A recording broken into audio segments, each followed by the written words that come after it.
Hello, എല്ലാവർക്കും നമ്മുടെ പത്രമാറ്റ് ഇന്നത്തെ സീരിയൽ പ്രൊമോ വീഡിയോയിലോട്ട് സ്വാഗതം. അപ്പോൾ കഴിഞ്ഞ ദിവസം നമ്മൾ കണ്ടായിരുന്നു അല്ലേ, നമ്മുടെ അനി ജയിലിൽ അറസ്റ്റ് ചെയ്ത് കൊണ്ടുപോയിക്കുകയാണ്.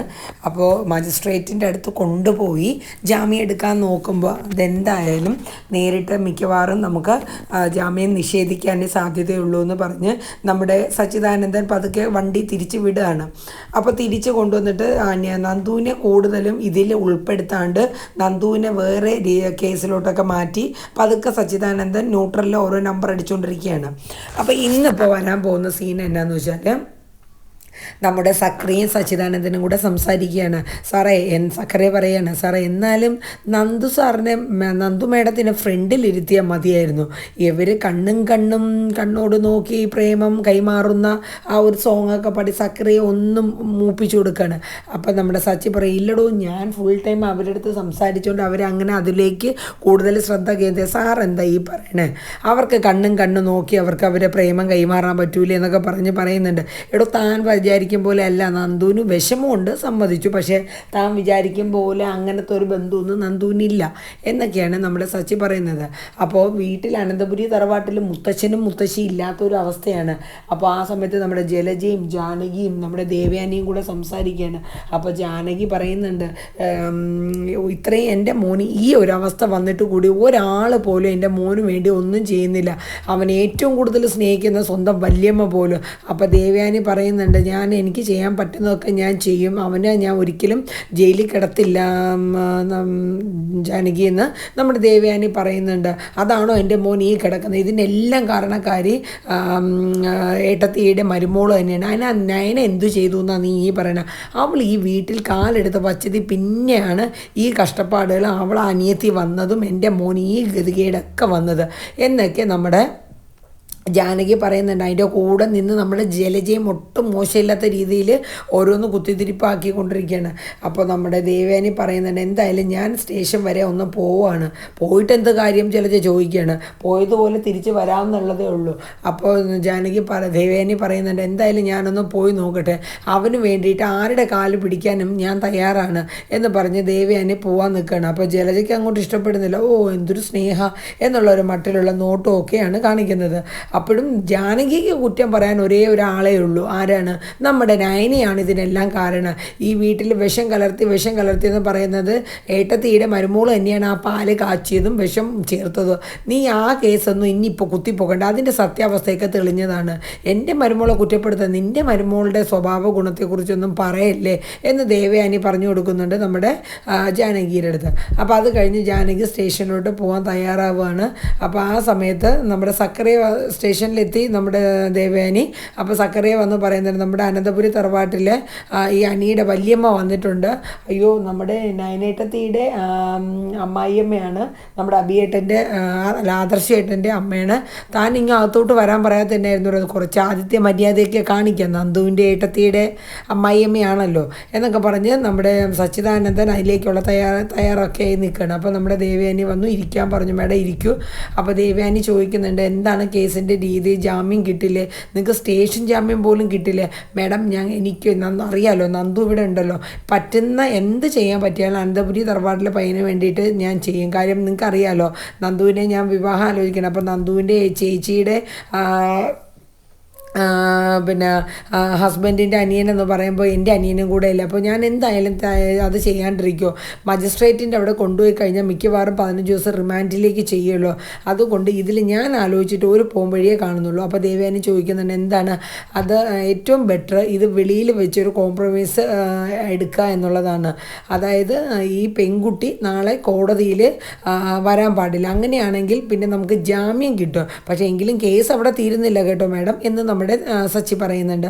അപ്പോൾ അതൊക്കെ കേട്ടിട്ട് ദേവയാനി പറയുന്നുണ്ട്, എന്തായാലും അവനെ എത്രയും പെട്ടെന്ന് നമുക്ക് വെളിയിൽ ഇറക്കണം, എനിക്ക് ഈ ഒരു അവസ്ഥ കണ്ട് നിൽക്കാൻ പറ്റില്ല എന്നൊക്കെ പറയുന്നുണ്ട്.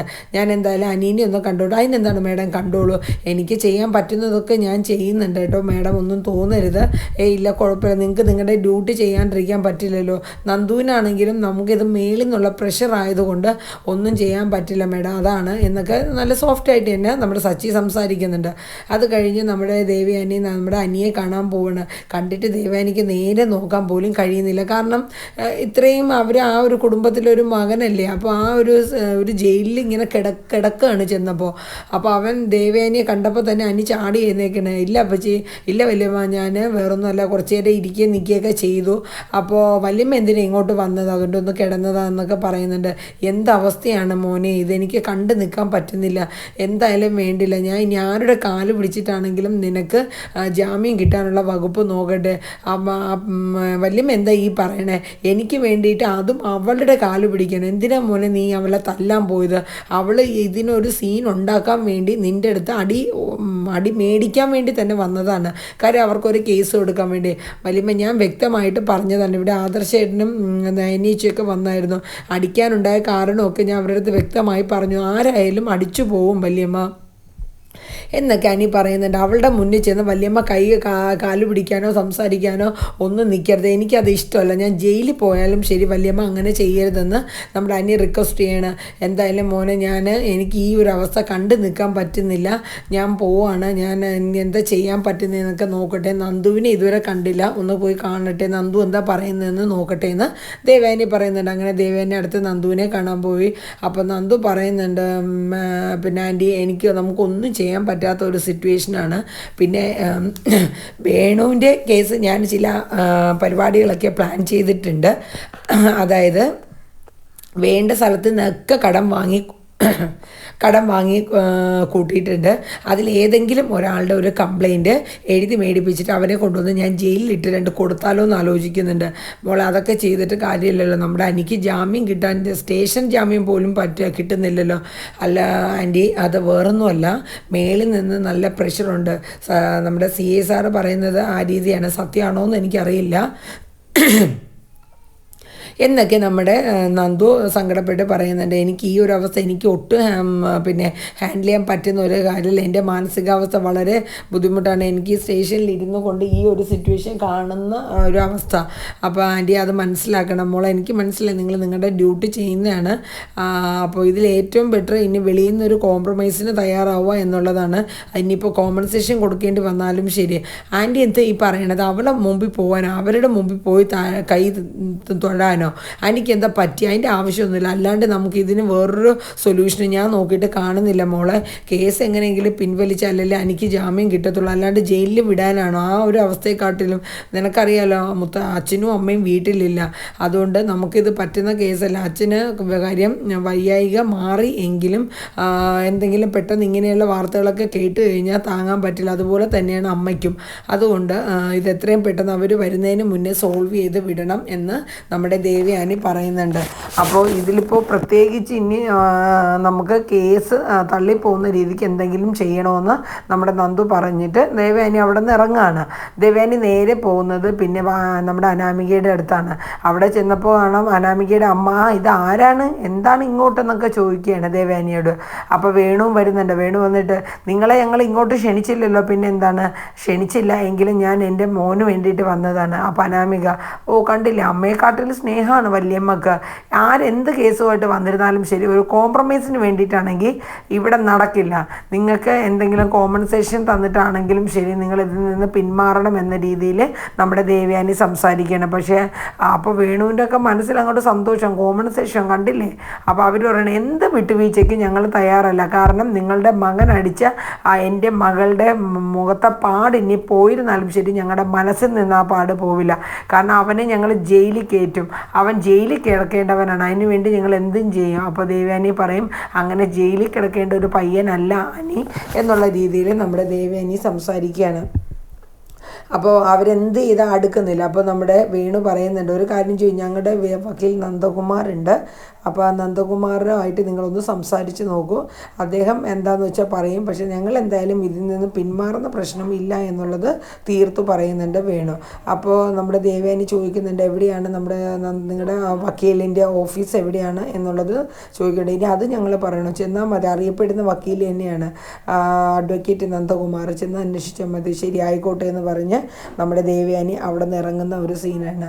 അപ്പോൾ അവർ പോയി കഴിയുമ്പോൾ നമ്മുടെ വേണുവും അനാമികയും അമ്മയും എല്ലാവരും കൂടെ സന്തോഷിക്കുകയാണ്. കണ്ടില്ലേ അവർ ഓരോരുത്തരായിട്ട് വരുന്നത്. അപ്പോൾ അനാമിക പറയുന്നുണ്ട് ഇവരിവിടെ എന്തായാലും വരും എന്നുള്ള കാര്യം എനിക്കറിയാമായിരുന്നു. കാരണം അമ്മയെക്കാട്ടിലും സ്നേഹമാണ് അനിയോട് അവർക്ക്. അതുകൊണ്ട് ഇവരെന്തായാലും ഇവിടെ വരും എന്നുള്ളത് അറിയാം. അപ്പോൾ നമ്മുടെ അനാമികയുടെ അമ്മ പറയുന്നുണ്ട് ആ വക്കീലിനെ വിളിച്ച് നിങ്ങളൊന്ന് പറഞ്ഞു വെക്കൂ, വക്കീൽ പറയേണ്ട കാര്യങ്ങളൊക്കെ ഒന്ന് തയ്യാറെടുത്തിരിക്കട്ടെ. അപ്പോൾ തന്നെ വേണു പറയുന്നത് ശരിയാണ്, ഞാനൊന്ന് പോയി പറയട്ടെ, അനന്തപുരി തറവാട്ടിലെ മൂത്ത മരുമകൾ അങ്ങോട്ട് വരുന്നുണ്ട് ഒരു കോംപ്രമൈസിന് വേണ്ടിയിട്ട്, വക്കീൽ വേണ്ടുന്ന പോലെ കൈകാര്യം ചെയ്യാനായിട്ട് ഞാനൊന്ന് വിളിച്ചു പറയട്ടെ എന്ന് നമ്മുടെ വേണു പറയുന്നുണ്ട്. അപ്പോൾ ഇന്ന് ഇത്രയാണ് ഏകദേശം നമ്മുടെ പത്രമാറ്റ് സീരിയലിൻ്റെ പ്രൊമോയിലോട്ട് പറയുന്നത്. അപ്പോൾ ഇനി എന്തൊക്കെയാണ് വരാനിരിക്കുന്നതെന്നും ദേവയാനി ഇനി ആരുടെയൊക്കെ മുന്നിൽ ചെന്നാണ് അനിക്ക് വേണ്ടിയിട്ട് റിക്വസ്റ്റ് ചെയ്യുന്നതെന്നൊക്കെ നമുക്ക് നോക്കാം. അപ്പോൾ ഈ ഒരു സിറ്റുവേഷൻ എങ്ങനെ തരണം ചെയ്ത് ഇനി പോകുമെന്ന് നമുക്കറിയില്ല. അനി ജയിലിലോട്ട് തന്നെ പോകുമോ ഒന്നും അറിയില്ല.